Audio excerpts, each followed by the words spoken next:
Good morning every student. Ajay चांस perfect reasoning classes में आपका स्वागत है। मैं Ajay Chauhan, author of perfect verbal reasoning, फिर से एक बार अल्फाबेट पार्ट 3 के साथ आपके समक्ष उपस्थित हूँ। जैसा कि पार्ट 2 के अंत में हमने टर्मिनोलॉजी नंबर 9 की परिचर्चा की थी। टर्मिनोलॉजी 9 के कुछ अंश को दिखाकर मैंने अपनी क्लास को स्थगित किया था।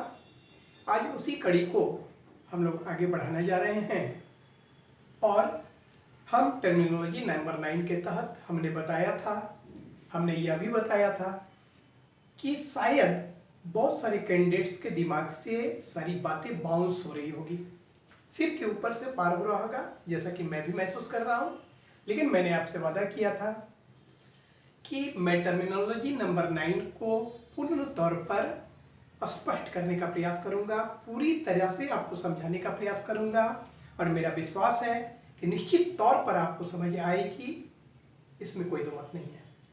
यूँ तो अगर देखा जाए तो हम लोग अभी टर्मिनोलॉजी नंबर 9 पे कोई प्रॉब्लम नहीं बनाने जा रहे हैं, बल्कि ये तो एक झलक आपको दिखाया जा रहा है, अल्फ़ाबेट्स के विविध आयामों से आपका परिचय कराया जा रहा है कि एग्जाम में किस किस प्रकार के आयामों से क्वेश्चंस राइज किए जाते हैं।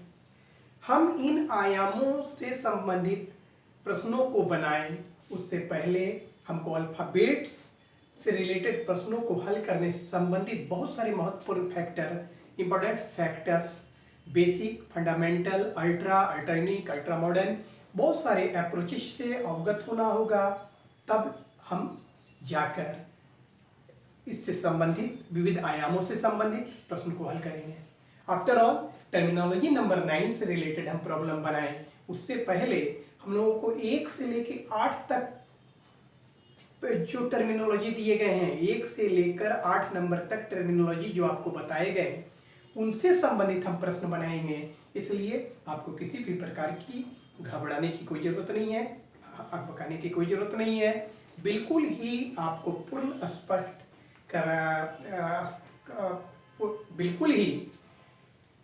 स्पष्टीकरण आपको प्राप्त होगा, ये मेरा वादा है।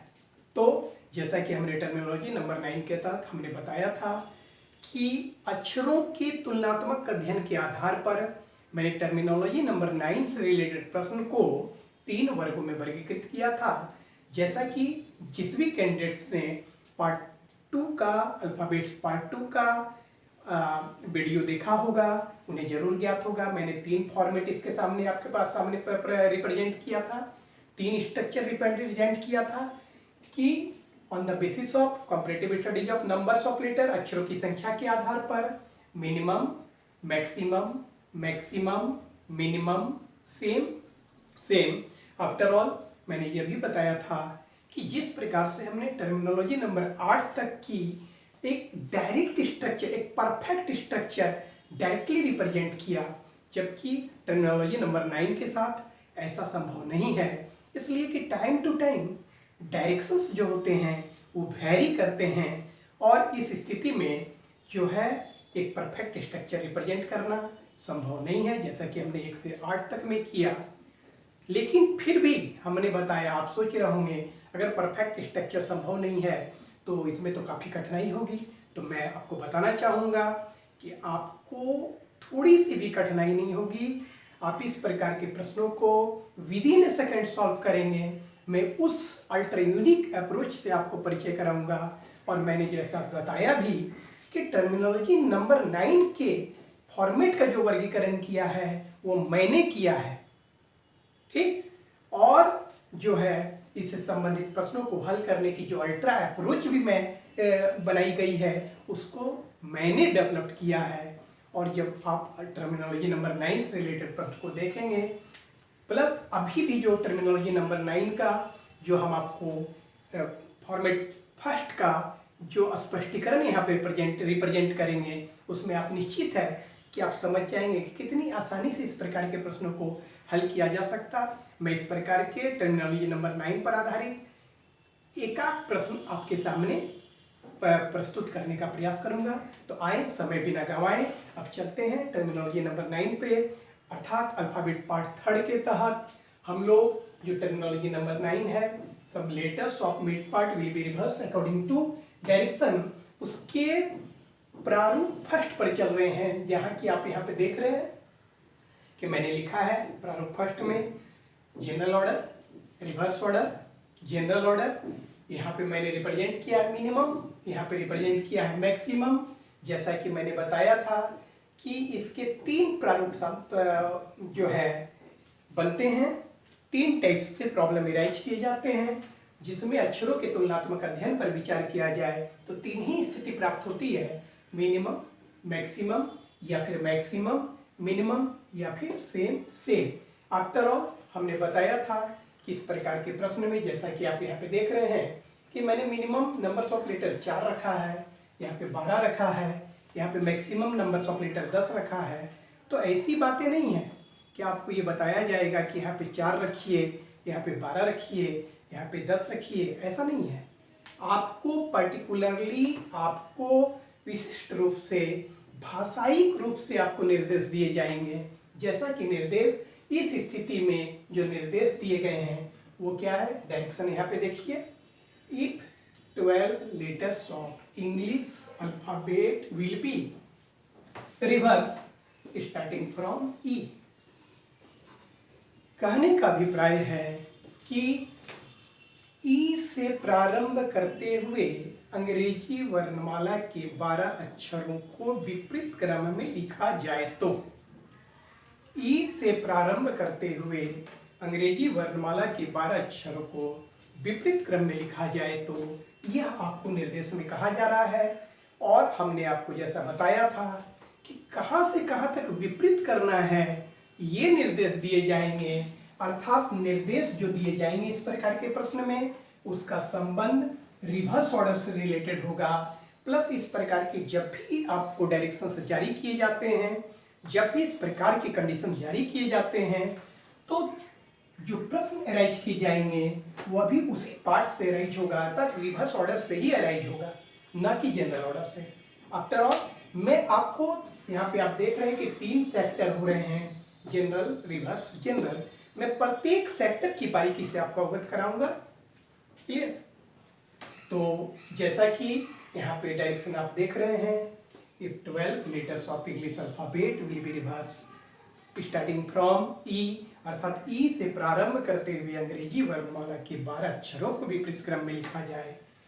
तो अब हम लोगों को सबसे पहले तो ये समझना है कि आखिर ई से 12 अक्षर कहाँ तक होगा, कहाँ से कहाँ तक हमें विपरीत करना है। और आफ्टर ऑल अगर ई से 12 अक्षर को ही विपरीत करना है तो इसका अभिप्राय है कि ई से प्रारंभ करके 12 अक्षर तो विपरीत क्रम में होंगे, आफ्टर ऑल रेस्ट ऑफ जो लेटर हैं वो तो अपने सामान्य क्रम में होंगे। तब अब हम इसका देखेंगे कि इसका स्ट्रक्चर क्या होगा, इस स्थिति में स्ट्रक्चर क्या होगा। आफ्टर ऑल हमने ये भी बताया कि आपको थोड़ी भी चिंता करने की जरूरत नहीं। आप सोच रहे होंगे कि यहाँ तो टाइम टू टाइम वैरी होता है तो आखिर क्या होगा, तो हम सिंपल सा कहना चाहेंगे कि वह लाख टाइम टू टाइम वैरी करे, वो लाख डायरेक्शंस को परिवर्तित कर दे। लेकिन हमने जैसा कि पार्ट 2 के भी लेक्चर में आपको बताया था कि वह चाह कर भी जो हमने फंडामेंटल जो बेसिक स्ट्रक्चर उसका डेवलप किया था उसको किसी कीमत पे परिवर्तन नहीं कर सकेगा। और अगर उसे परिवर्तन नहीं किया जा सकता तो हमने इस प्रकार के प्रश्नों को हल करने के लिए जो भी अल्ट्रा अप्रोच प्रतिपादित किया है उसके आधार पे आप विद इन सेकेंड इस प्रकार के प्रश्न को बनाएंगे। इसलिए आप किसी भी प्रकार की थोड़ी सी भी चिंता करने की जरूरत नहीं है। तो आइए सबसे पहले ये समझेंगे कि ई से 12 का अभिप्राय क्या होता है। देखिए, ई से 12,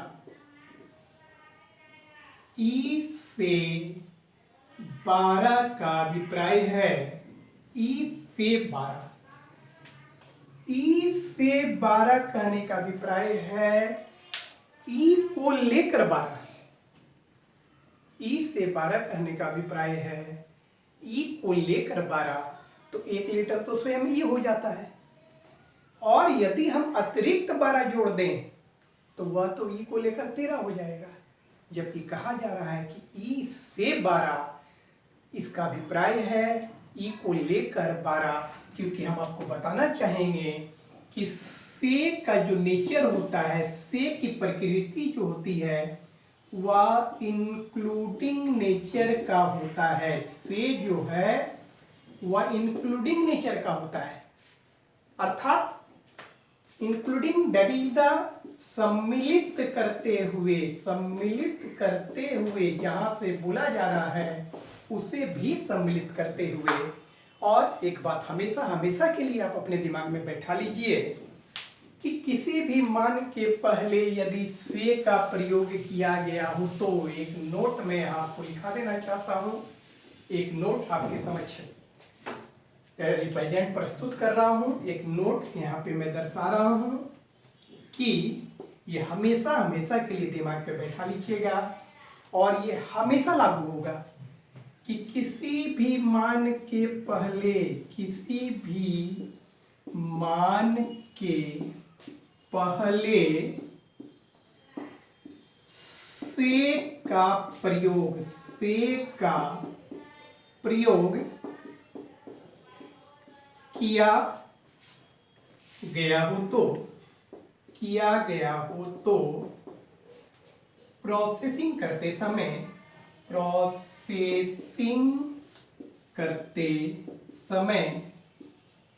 उस दिए गए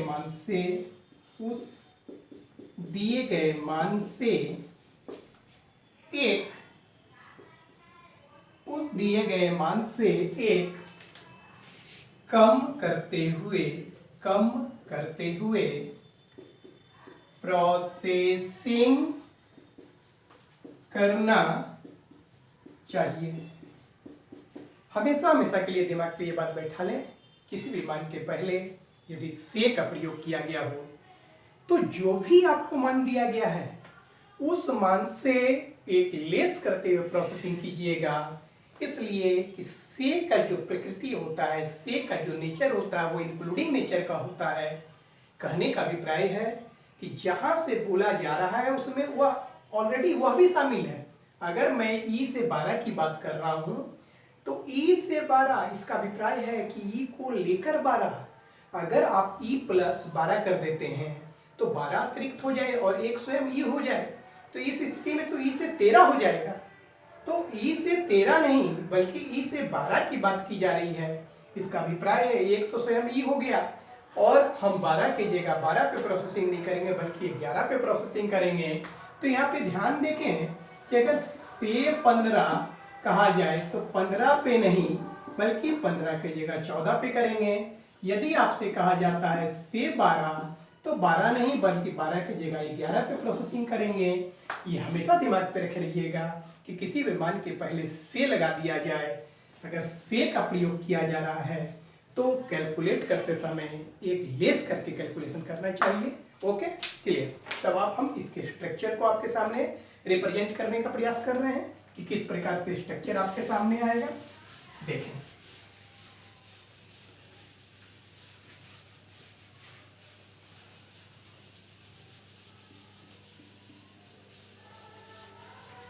तो हम लोग स्ट्रक्चर पे गौर करेंगे कि किस प्रकार के स्ट्रक्चर इसके बनेंगे। सबसे पहले तो ये हमें समझना है कि ई से 12 का अभिप्राय क्या होता है। ई से 12 हम लोग कुछ इस प्रकार से रिप्रेजेंट करेंगे। ई और ई का अल्फाबेटिकल वैल्यू 5 होता है। ई का वर्णमाला क्रमांकित मान प्रॉपरली 5 होता है और यहाँ से 12 की बात की जा रही है, से 12 की बात की जा रही है। तो यहाँ पे हम लोग 12 नहीं बल्कि 11 की बात करेंगे। 5 और 11 यहाँ पे 16 हो गया। 16 नंबर लेटर हम लोगों का P हो जाएगा, अर्थात हमें P2 E को रिवर्स ऑर्डर में लिखना है। इसका अभिप्राय है P से E को रिवर्स ऑर्डर में लिखना है। क्लियर? पॉज जरा करते हैं। तो हम लोग यहाँ पे क्या देख रहे हैं कि E से 12 का अभिप्राय है कि ई का पर्टिकुलर वैल्यू यहाँ पे 5 और हम यहाँ पे से 12 कहा जा रहा है, इसलिए 12 नहीं बल्कि 11, क्योंकि हम बता चुके हैं किसी भी मान के पहले यदि से का प्रयोग किया गया हो तो प्रोसेसिंग करते समय उस दिए गए मान से एक लेस कर एक कम करके प्रोसेसिंग करना चाहिए, क्योंकि से की प्रकृति इंक्लूडिंग होती है, अर्थात सम्मिलित करते हुए। तो यहाँ पे आप देख रहे हैं कि ई का मान 5 और प्लस 12 बराबर, यहाँ पे हमने कैलकुलेशन 11 पे किया, 12 पे नहीं किया। हम कट करके आपको इसलिए दिखा रहे हैं ताकि आपके दिमाग पे ये बात बैठी रहे कि नहीं 12 तो 12 नहीं बल्कि 11 पे प्रोसेसिंग हो रहा है। तो 5 और 11 जब जोड़ेंगे तो 16 नंबर लेटर अल्फाबेट में पी होता है। पी का पर्टिकुलर वर्णमाला क्रमांकित मान 16 होता है, अर्थात इसका अभिप्राय है कि E to P become P to E. E से जो पी तक के अक्षर हैं, ई से जो 12 अक्षर हैं वो पी पर समाप्त होगा। ई से लेकर 12 कहने का अभिप्राय है ई से पी की बात की जा रही है, अर्थात ये जो 12 अक्षर हैं वह ई टू पी, पी से ई में परिवर्तित हो जाएगा। आफ्टर ऑल जो शेष लेटर होंगे वो सामान्य क्रम में होंगे। तो अब हम इसका एक कंप्लीट स्ट्रक्चर देखते हैं, इसका पूर्ण आरेख देखते हैं कि किस प्रकार से इसके स्ट्रक्चर को रिप्रेजेंट किया जा सकता है। तो सबसे पहली बात, आपका परिवर्तन कहाँ से हुआ है? ई से पी तक के अक्षर को परिवर्तित किया गया है, ई से पी तक के अक्षर को विपरीत क्रम में किया गया है। तो डेफिनेटली निश्चित तौर पे इस स्थिति में जो शेष अक्षर होंगे वो तो अपने सामान्य क्रम में होंगे। और जैसा कि हमने बताया कि इस प्रकार के निर्देश जब भी जारी किए जाएं तो दिया गया श्रृंखला 3 खंड में वर्गीकृत होगा: जनरल ऑर्डर सामान्य क्रम, रिवर्स ऑर्डर विपरीत क्रम और जनरल ऑर्डर सामान्य क्रम। तो सबसे पहला जो खंड होगा कहां से कहां तक होगा? तो हमने परिवर्तन कहां से किया? ई से पी को परिवर्तित किया है, ई से पी को विपरीत किया है। तो ई से जो पहले लेटर हैं, ई से पहले कितने लेटर होंगे? ए से डी तक 4 लेटर होंगे। तो वो जो 4 लेटर हैं वो तो अपने सामान्य क्रम में रहेंगे। तो इसको हम लोग कुछ इस प्रकार से प्रदर्शित करेंगे कि ए से लेकर डी तक कितने लेटर? 4 लेटर। ए का पर्टिकुलर वर्णमाला क्रमांक जो होता है वो 4 होता है। ए का प्रॉपरली अल्फाबेटिकल वैल्यू 4 होता है और डी का प्रॉपरली अल्फाबेटिकल वैल्यू, ए का जो है अल्फाबेटिकल वैल्यू 1 होता है, ए का अल्फाबेटिकल वैल्यू 1 होता है और डी का जो अल्फाबेटिकल वैल्यू होता है वो 4 होता है।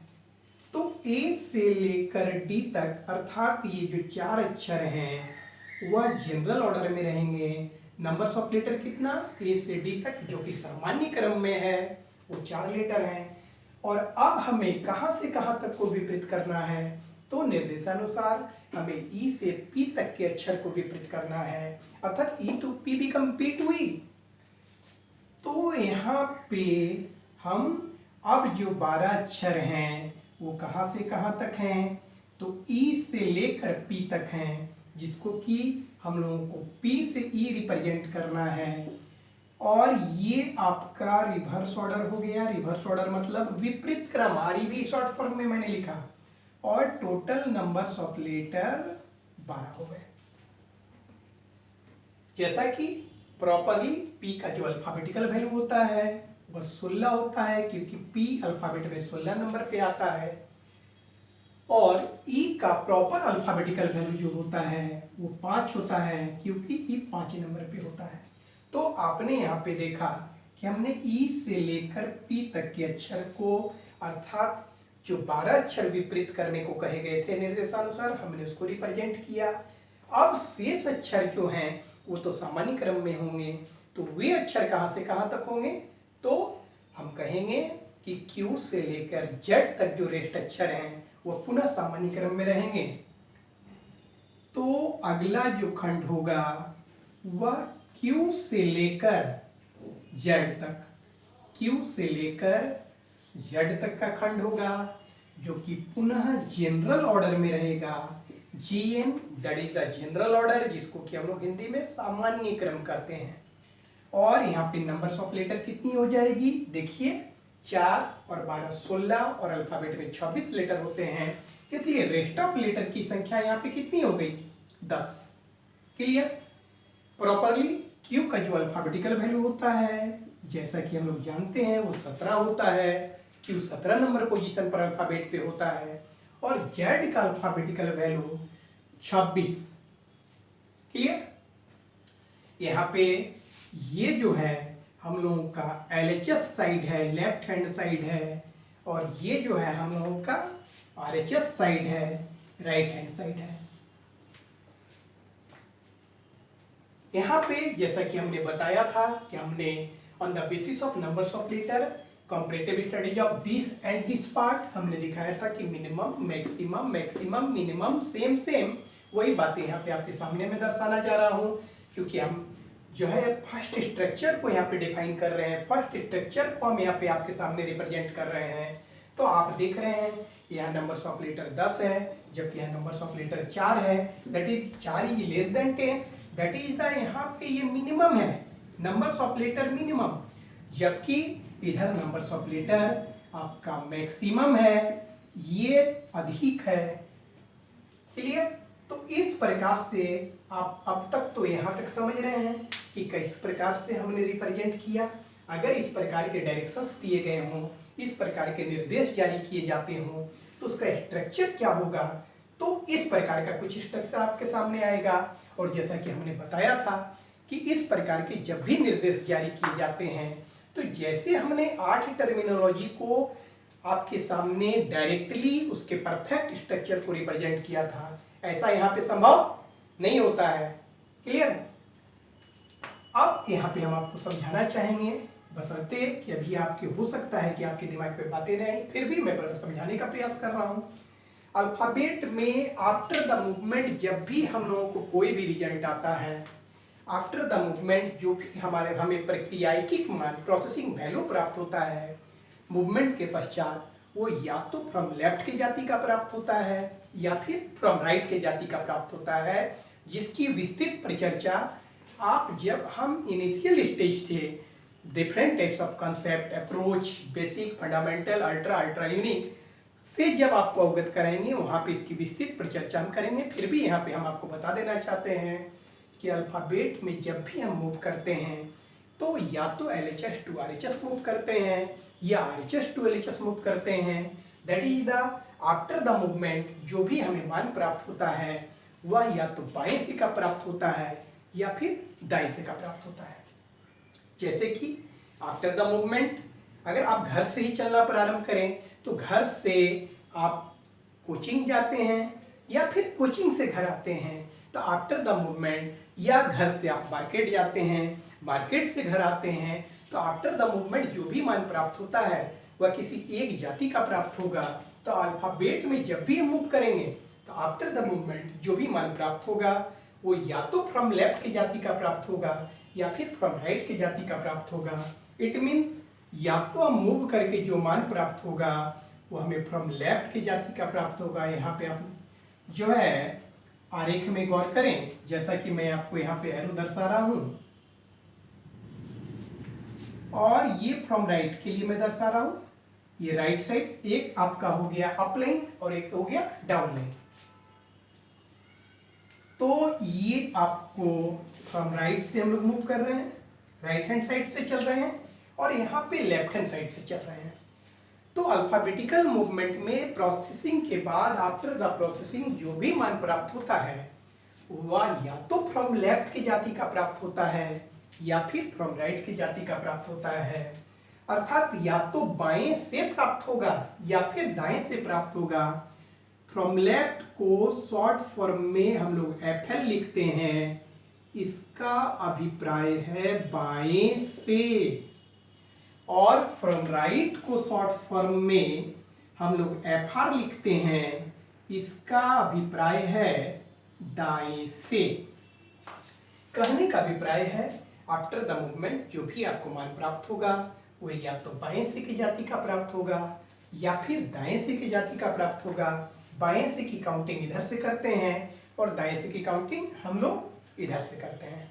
क्लियर। तो फिलहाल मैं टर्मिनोलॉजी नंबर 9 को फिलहाल इसी आरेख पे स्थगित करना चाहता हूँ, इसलिए कि अगर मैं ऐसा नहीं करूँ तो वीडियो बहुत ज़्यादा लंबा हो जाएगा, लेक्चर बहुत ज़्यादा लंबा हो जाएगा। लेकिन फिर भी मैं इसका जो रिमेनिंग पार्ट है वो रिमेनिंग पार्ट को आपके साथ, क्योंकि पूर्ण स्पष्टीकरण आपको नहीं दिया गया, मैंने केवल एक स्ट्रक्चर आपके सामने रिप्रेजेंट किया है। इसके पूर्ण स्ट्रक्चर को मैं अपने पार्ट 4 अल्फ़ाबेट पार्ट 4 के लेक्चर में आपके समक्ष फिर से प्रदर्शित करने का प्रयास करूंगा। Thank you, have a nice day.